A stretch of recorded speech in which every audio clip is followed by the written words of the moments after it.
Next നമുക്ക് മെട്രിക്സിൻ്റെ ചാപ്റ്ററാണ്. മെട്രിക്സിൻ്റെ ചാപ്റ്ററിൽ നിന്ന് 14-15 മാർക്കോളമാണ് നമുക്ക് ചോദിക്കാൻ സാധ്യതയുള്ളത്. അപ്പോൾ അതിൽ ഫോക്കസ് ഏരിയയിൽ ഇല്ലാത്തത് എന്ന് പറഞ്ഞാൽ എലിമെൻ്ററി ട്രാൻസ്ഫോർമേഷൻ ഉപയോഗിച്ചിട്ട് ഇൻവേഴ്സ് കാണുക എന്നുള്ളതാണ്. അപ്പോൾ അതറിയുന്ന കുട്ടികൾ അതിനുവേണ്ടി സമയം ചിലവഴിക്കരുത്, പെട്ടെന്ന് ചെയ്യാൻ പറ്റുന്നോട് ചെയ്യുക. അല്ലാത്തവർ എന്താ ചെയ്യണമെന്ന് വെച്ചാൽ നമ്മൾ ഡിറ്റർമിനൻ്റ് ചാപ്റ്ററിൽ ഇൻവേഴ്സ് കാണാൻ ഒരു ഫോർമുല പഠിക്കുന്നുണ്ട്. Joint A divided by determinant A എന്നുള്ളൊരു ഫോർമുല. അത് ഉപയോഗിച്ചുകൊണ്ട് ഫോർമുല ഒന്നും ഉപയോഗിക്കേണ്ട 2x2 മെട്രിക്സിൻ്റെ നമുക്ക് ഈസി ആയിട്ട് ചെയ്യാൻ പറ്റും. അപ്പോൾ അതിൻ്റെ ഉത്തരം എഴുതി വയ്ക്കുക. അപ്പോൾ 2 മാർക്കിൻ്റെ പ്രോബ്ലം ആണെങ്കിൽ 1 മാർക്ക് നമുക്ക് അവിടെ കിട്ടും. അതുകൊണ്ട് എലിമെൻ്ററി ട്രാൻസ്ഫോർമേഷൻ ഇല്ലല്ലോ, ഫോക്കസ് ഏരിയയിൽ ഇല്ല എന്ന് വിചാരിച്ചിട്ട് വിടരുത്. ഇതിൽ നമുക്ക് ഓർഡർ ഡിഗ്രി ഒക്കെ മെട്രിക്സിൻ്റെ ഓർഡറൊക്കെ ഇമ്പോർട്ടൻ്റ് ആണ്. അപ്പോൾ ഓർഡർ ഇങ്ങനെയാണ് എഴുതുക, number of column, number of row, ഇതൊക്കെ നമുക്ക് അറിയുന്നത്. അപ്പോൾ അതിനെപ്പറ്റി കൂടുതൽ പറയുന്നില്ല. അപ്പോൾ ഇത് 2 റോ 4 കോളം നമ്മൾ 2/4 എന്നൊക്കെ പറയും. അതുപോലെ ഒരു മെട്രിക്സിന് 8 എലമെന്റ്സ് ഉണ്ടെങ്കിൽ എന്തൊക്കെയാണ് അതിന്റെ പോസിബിൾ ഓർഡേഴ്സ്? 1/8, 8/1, 4/2, 2/4 ഇങ്ങനെയൊക്കെ ഓർഡേഴ്സ് ആയിട്ട് എഴുതാൻ പറ്റും. ഈ ടൈപ്പ് പ്രോബ്ലം കൺസ്ട്രക്ട് 3/2 മെട്രിക്സ്, അതുപോലെയുള്ള AIJ തന്നിട്ട് മെട്രിക്സ് ഫോം ചെയ്യാൻ പറയുന്ന പ്രോബ്ലംസ് ഉണ്ട്. അത് ചോദിക്കും. അത് നിങ്ങൾക്ക് ഈസി ആയിട്ട് ചെയ്യാൻ പറ്റുന്ന കാര്യങ്ങളാണ്. ദെൻ ഇതുപോലെ എക്സിന്റെയും വൈയുടെയും വാല്യൂ കാണാൻ ഇക്വേറ്റ് ചെയ്തുകൊണ്ട് XY വാല്യൂ കാണാനുള്ള problems. Find the value of ABCD from the following equation. നമ്മൾ കറസ്പോണ്ടിങ് എലമെന്റ്സ് ഇക്വേറ്റ് ചെയ്യുക. അപ്പോൾ 2-3 ഇക്വേഷൻ കിട്ടും. അത് സോൾവ് ചെയ്തിട്ട് എയുടെ ബിയുടെയും വാല്യൂ കാണാം. ഇങ്ങനെ ബുദ്ധിമുട്ടുള്ള പ്രോബ്ലംസ് ആണെന്നില്ല, എളുപ്പമുള്ള പ്രോബ്ലംസ്. അപ്പോൾ നമ്മൾ ഈ AIJയുടെ അതുപോലെ ഈ പ്രോബ്ലംസ് എക്സസൈസ് 3.1 ഒന്ന് ശ്രദ്ധിച്ചോളൂ. അത് ഇമ്പോർട്ടൻ്റ് ആണ്. ബുദ്ധിമുട്ടുള്ളത് വേണ്ട, അതിൽ ഡയറക്റ്റ് വരുന്ന പ്രോബ്ലംസ് ചെയ്യാം. പിന്നെ 2 മെട്രിക്സ് ആഡ് ചെയ്യുന്നത് അഡീഷൻ എങ്ങനെയാണ്? അഡീഷൻ സെയിം ഓർഡർ ഉണ്ടെങ്കിൽ മാത്രമേ അഡീഷൻ ചെയ്യാൻ പറ്റുള്ളൂ. കറസ്പോണ്ടിങ് എലമെന്റ്സ് ആഡ് ചെയ്യാണ്. മൾട്ടിപ്ലിക്കേഷൻ ബൈ സ്കേലാർ എന്ന് പറഞ്ഞാൽ കോൺസ്റ്റന്റ് കൊണ്ട് എല്ലാ എലമെന്റ്സിനെയും മൾട്ടിപ്പിൾ ചെയ്യുന്നു. അതുപോലെ പ്രോപ്പർട്ടീസ് ഓഫ് മെട്രിക്സ് അഡീഷൻ കുഴപ്പമില്ല, അത് വിടാം.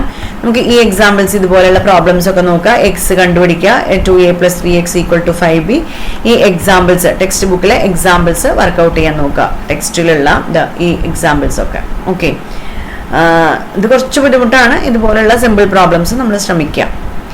നെക്സ്റ്റ് അതിൽ അടുത്ത എക്സസൈസിൽ ഇനി മൾട്ടിപ്ലിക്കേഷൻ ആണ്. മൾട്ടിപ്ലിക്കേഷൻ ഇമ്പോർട്ടൻ്റ് ആണ്, അത് അറിഞ്ഞിരിക്കണം. എങ്ങനെയാണ് 2 മെട്രിക്സ് തമ്മിൽ മൾട്ടിപ്പിൾ ചെയ്യുക എന്നുള്ള കാര്യം. മൾട്ടിപ്പിൾ ചെയ്യാൻ ഒരു പ്രത്യേക കണ്ടീഷൻ ഉണ്ട്. ആദ്യത്തേതിന്റെ നമ്പർ ഓഫ് കോളംസ് രണ്ടാമത്തേതിന്റെ നമ്പർ ഓഫ് റോ ആയിട്ട് ഈക്വൽ ആയാൽ മാത്രമേ മൾട്ടിപ്ലിക്കേഷൻ പോസിബിൾ ആയിരിക്കുള്ളൂ. m/n മെട്രിക്സും n/p മെട്രിക്സും ആണെങ്കിൽ m/n number of columns, n/p രണ്ടാമത്തേതിന്റെ നമ്പർ ഓഫ് റോസ് ഈക്വൽ ആണെങ്കിൽ നമുക്ക് കിട്ടുന്ന പ്രോഡക്റ്റ് m/p ആയിരിക്കും. അത് മൾട്ടിപ്പിൾ ചെയ്യേണ്ടത് ആദ്യത്തെ റോ പിന്നെ കോളം.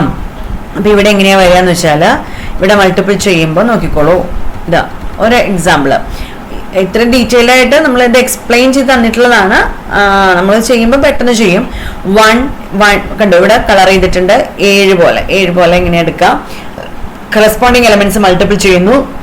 1 × 2 plus -1 × -1 plus 2 × 5. നിങ്ങൾക്ക് എല്ലാവർക്കും അറിയുന്നതാണ്, എന്നാലും ഒന്നുകൂടി പറഞ്ഞു മാത്രം. അപ്പൊ ഫസ്റ്റ് എലമെന്റ് ആയി. അത് കഴിഞ്ഞു അടുത്ത എലമെന്റ് ഇതേപോലെ ഈ റോ ഈ column 1 × 7 plus -1 × 1 plus 2 × -4. Next column. അപ്പൊ ഇത് കഴിഞ്ഞു. ഈ ഫസ്റ്റ് ഇത് കഴിഞ്ഞു. ഇനി വേറെ കോളം ഇല്ല, അവിടെ അവസാനിച്ചു. 22 കോളം കൂടി ഉണ്ടായിരുന്നെങ്കിൽ അടുത്തൊരു എലമെന്റ് ഉണ്ടായേനെ. നെക്സ്റ്റ് അപ്പൊ നമ്മൾ സെക്കൻഡ് റോയിലേക്ക് കടന്നു. ഇതേപോലെ സെക്കൻഡ് റോ ഫസ്റ്റ് കോളം. അപ്പൊ ഈ എലമെന്റ് കിട്ടും. Second row second column next എലമെന്റും കിട്ടി. കംപ്ലീറ്റ് ചെയ്യുക. ഇതാണ് മൾട്ടിപ്ലിക്കേഷൻ. ശ്രദ്ധിക്കേണ്ട ഒരു കാര്യം തന്നെയാണ്. ഓക്കെ, മൾട്ടിപ്ലിക്കേഷൻ ചെയ്യാം.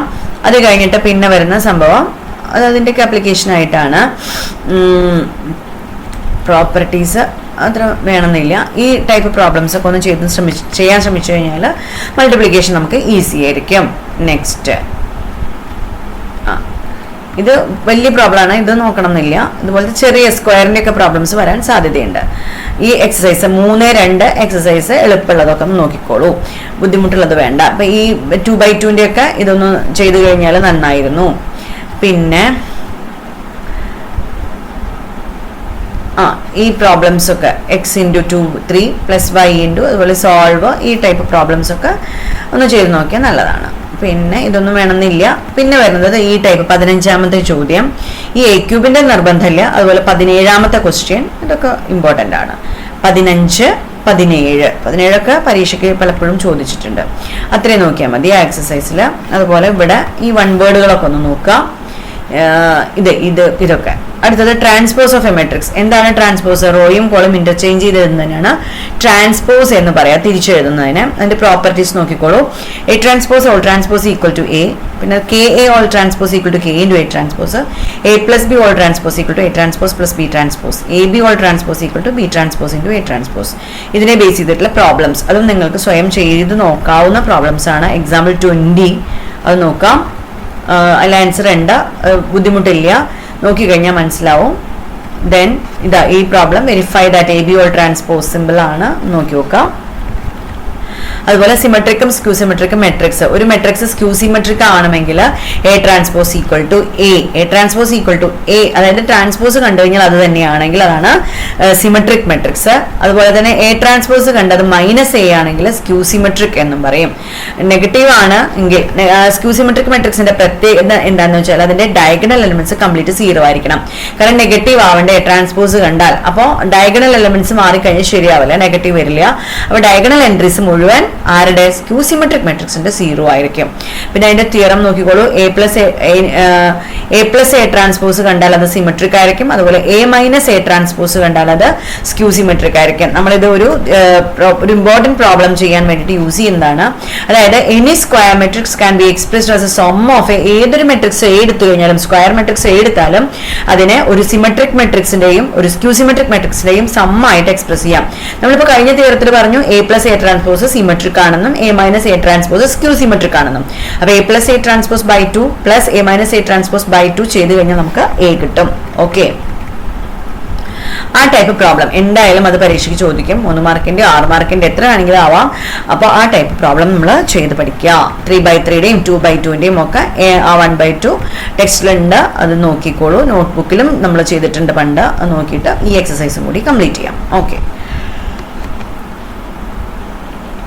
ഇത്രയാണ് മെട്രിക്സിലുള്ളത്. പിന്നെ ഇലമെന്ററി ട്രാൻസ്ഫോർമേഷൻ ആണ്, അത് ഇൻവേഴ്സ് കാണാനാണ്. അപ്പൊ ഇലമെന്ററി ട്രാൻസ്ഫോർമേഷൻ ഉപയോഗിച്ച് ഇൻവേഴ്സ് കണ്ടില്ലെങ്കിലും നമ്മൾ 4ാമത്തെ ഡിറ്റർമിനന്റ് ചാപ്റ്ററിൽ ഇൻവേഴ്സ് കാണുന്ന രീതിക്ക് ഇൻവേഴ്സ് കണ്ടുവെച്ചു കഴിഞ്ഞാൽ അത് ഒബ്സർവ് ചെയ്തിട്ട് വെക്കാം. നമുക്ക് അധികം സമയം കളയാൻ പറ്റില്ല, കളയേണ്ട കാര്യമില്ല. 1 മിനിറ്റ് അത് നോക്കിക്കഴിഞ്ഞാൽ നമുക്കത് ഇൻവേഴ്സ് അതൊന്ന് എഴുതാവുന്നതേ ഉള്ളൂ. ഒരു ഡിറ്റർമിനന്റ് എ കണക്കാക്കണം എന്നേ ഉള്ളൂ 2/2 മെട്രിക്സുകളുടെ. അപ്പൊ അതെന്തായാലും 2/2 മെട്രിക്സ് ആണെന്ന് ചോദിക്കാം. ഇലമെന്ററി ട്രാൻസ്ഫോർമേഷൻ ഉപയോഗിച്ചിട്ട് ഇൻവേഴ്സ് കാണാൻ നമുക്ക് ഇതാണ് ചോദിക്കുക. ഒരു ക്വസ്റ്റ്യൻ എന്തായാലും ഇങ്ങനത്തെ ചോദ്യം ചോദിക്കും. അപ്പൊ ഇലമെന്ററി ട്രാൻസ്ഫോർമേഷൻ എന്ന് പറയുമ്പോൾ നമ്മൾ R2 ചേഞ്ചസ് ടു ഒക്കെ എഴുതണം. ഒരു 2 വരി അത് എഴുതി വെക്കാം, എന്നിട്ട് അതിന്റെ ഉത്തരം ഡയറക്റ്റ് ആയിട്ട് എഴുതിയാൽ മതി. ഇതിന്റെ ഉത്തരം എഴുതാൻ വളരെ സിമ്പിൾ ആണ്. ആദ്യം ഇതിന്റെ ഡിറ്റർമിനന്റ് കാണാം. അഡ്ജോയിന്റ് എന്ന് പറഞ്ഞാൽ ഡയഗണൽ തിരിച്ചിട്ടിട്ട് ബാക്കിയുള്ളതിന്റെ ചിഹ്നം മാറ്റുക എന്നുള്ളതേ ഉള്ളൂ.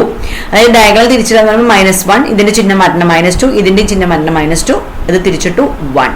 അതിനെ ഡിറ്റർമിനന്റ് കൊണ്ട് ഡിവൈഡ് ചെയ്താൽ ഇൻവേഴ്സ് ആയി. അതായത് 4 + 1 5 ആണ്. 1/5 ഇൻറ്റു ആ മെട്രിക്സ് ആയിരിക്കും അതിന്റെ ഇൻവേഴ്സ്. അപ്പൊ ഇതിങ്ങനെ ചെയ്യണമെന്നില്ല, അതൊറ്റ അടിക്കുക നമുക്ക് ചെയ്ത് കഴിഞ്ഞാലും മാർക്ക് അവിടെ 2 മാർക്കിന്റെ ക്വസ്റ്റ്യൻ ആണെങ്കിൽ 1 മാർക്ക് വരും. അതുകൊണ്ടാണ് പറഞ്ഞത്.